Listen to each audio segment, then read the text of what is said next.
तो पहले इसका हम चित्र बनाएंगे ना हो, और चित्र बना करके हल करेंगे। चलिए देखिए, कह रहा है कि कोई तंबू एक बेलन के आकार का है जिस पर एक शंकु अध्यारोपित है। आपको जो है एक तंबू ऐसा बनाना है कि नीचे बेलन है, नीचे क्या है जी, नीचे बेलनाकार है, तो बेलन ऐसे बना लीजिए।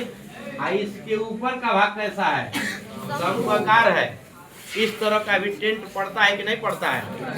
इस तरह का टेंट आपको जो है कुंभ का मेला लगा था जी, कोई संजीवन में छोटा छोटा जो है बना हुआ था। और में VIP व्यवस्था रहे टेंटवा के अंदर, ओकर पैसा लाखों में लगे। कुंभ का मेला फ्री में देखबो, आई बड़ा पैसा दो। चलिए, कोई तंबू एक बेलन के आकार का है जिस पर एक शंकु अध्यारोपित है। नीचे बेलन है, ऊपर क्या है, शंकु। यदि बेलनाकार भाग की ऊंचाई और व्यास, ये जो बेलनाकार भाग है यहाँ से यहाँ तक, इसका जो ऊंचाई है वो कितना है जी, 2.1 मीटर। खाली बेलनवा का ऊंचाई कितना है जी, 2.1 मीटर। और इसका व्यास कितना है, यहाँ से यहाँ तक इसका व्यास है 4 मीटर। तो यहाँ भी कितना होगा, यहाँ भी 4 होगा, हर जगह बराबर होता है। व्यास 4 है तो त्रिज्या कितनी होगी, त्रिज्या 2 होगी, ऊपर हो चाहे नीचे ना हो। व्यास 4 है तो त्रिज्या आपका 2 हो गया। और शंकु का तिर्यक ऊंचाई, ये ऊपर शंकु है, तिर्यक ऊंचाई इसको कहा जाता है ना। तिर्यक ऊंचाई कितना है, 2.8 मीटर तिर्यक ऊंचाई है। तो इस तंबू को बनाने में प्रयुक्त कैनवस का क्षेत्रफल बताइए। इस तंबू को बनाने में कितना कैनवस यानी कि जिस कपड़े का बना है वो कितना कपड़ा लगा है उसका क्षेत्रफल बताना है। तो ये बताइए, आप टेंट बना रहे हैं तो टेंटवा जब बनाइएगा तो जो कपड़ा लगी वो बाहर न लगल रही कि अंदरवा ठूस के तंबू बनेगा, तो आदमिया कहाँ रही, अंदर ठूस के नहीं बनाएंगे। आपका जो कपड़ा है केवल बाहर लगा होता है और अंदर खाली जगह होता है जिसमें जा करके आप रुक सकते हैं, ठहर सकते हैं। तो पहले तो इस कपड़े का हमको क्षेत्रफल बताना है कि इस टेंट को बनाने में हमको कितना कपड़ा लगा है। और साथ ही ये भी कह रहा है कि जो कपड़वा है जहाँ ये खरीद के लाए हैं, भाई फेंकल न रहा कपड़वा, ये कपड़वा दुकान पर से का करे पड़ला, तो उस कपड़े का कुछ मूल्य होगा ना। तो जो कपड़वा से ये टेंट बन रहा है उस कपड़े का मूल्य क्या है, दिया है कि 1 मीटर स्क्वायर। अगर वह कपड़ा 1 मीटर स्क्वायर, 1 मीटर स्क्वायर के कह जाला, चारों ओर से 1 मीटर, ऐसा 1 मीटर, ऐसा 1 मीटर, ऐसा 1 मीटर, ऐसा चारों ओर से 1 मीटर रही तो ओके कहा जाला 1 मीटर स्क्वायर। 1 मीटर स्क्वायर मान लो कि जैसे 1 मीटर, यानी इतना होई का 1 मीटर, 1 मीटर स्क्वायर, चारों ओर से 1 मीटर होई ना, यानी इतना कपड़ा रही तो 1 मीटर स्क्वायर कहा जाए। इतना हम बोल रहे हैं ना, यहाँ से लेके यहाँ तक इतना, तो कपड़ा का दाम कितना हो जाएगा, 1 मीटर स्क्वायर का दाम है 500 रुपया। कितना रुपया है जी, 1 मीटर स्क्वायर का दाम 500 रुपया। तो ये टेंटवा के बनेला में कितना मीटर स्क्वायर कपड़ा लगल बा, ओकर पूरा क्षेत्रफल निकाल लो, और ओकरी बाद ओकर हमें का कर देबो, गुणा कर देबो, तो जितना कपड़ा है उसका मूल्य आपको पता चल जाएगा। तो चलिए दोनों काम किया जाए, ध्यान दिया जाए। अच्छा चलिए देखा जाए इसमें क्या क्या चीज दिया हुआ है। दिया था कि बेलन की ऊंचाई, बेलन की ऊंचाई h बराबर, बेलनवा का ऊंचाई कितना दिया है, 2.1 मीटर। आई बताइए व्यास कितना दिया था, व्यास आपका दिया है 4 मीटर। सही बताओ कि त्रिज्या कितना होगा, त्रिज्या r बराबर 4/2 बराबर कितना, 2 मीटर त्रिज्या हो गया। सही बताइए, ये जो बेलन है और जो शंकु है दोनों एक दूसरे से जुड़ा हुआ है, वो करे ऊपर है ना बा, तो बेलन का और शंकु का दोनों का त्रिज्या क्या होगा, सेम होगा।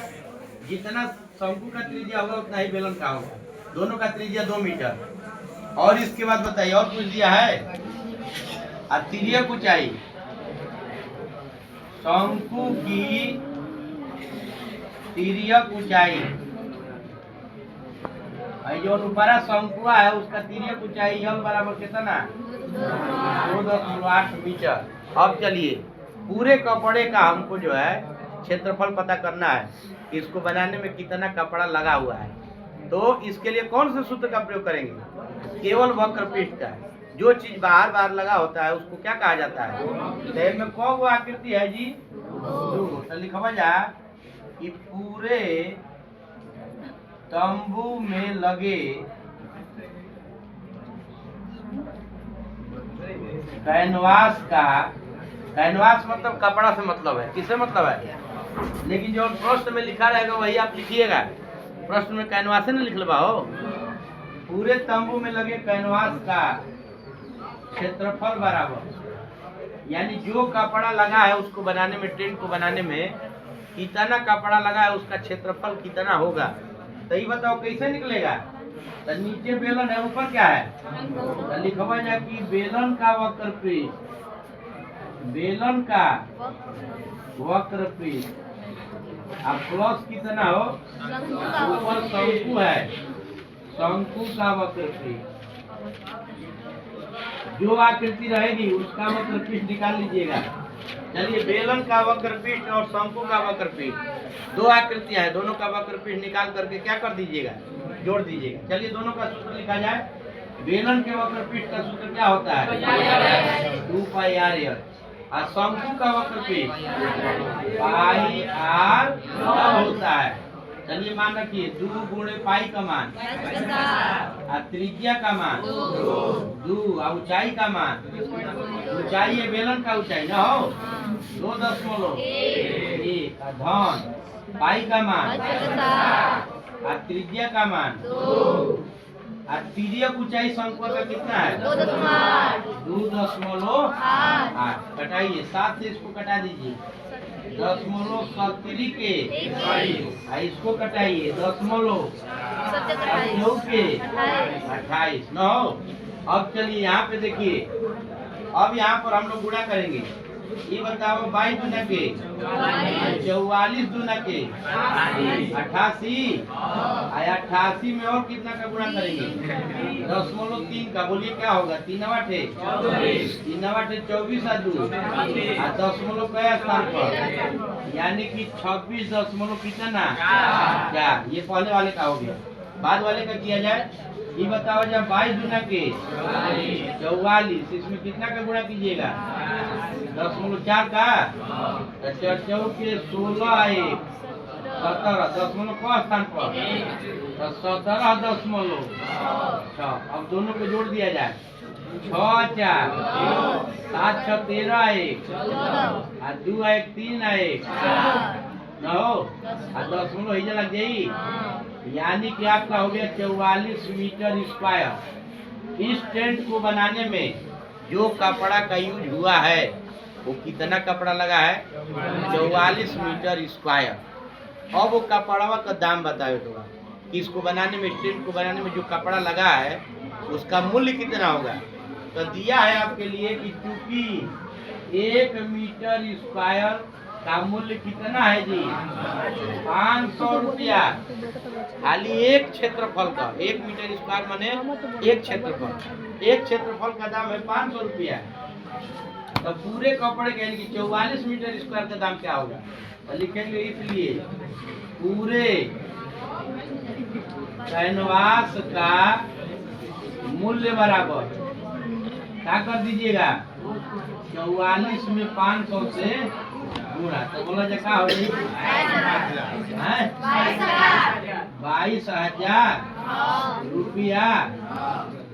ये आपका जो है इसको बनाने में जो पैसा लगा है इसका मूल्य। बोलिए समझे जी?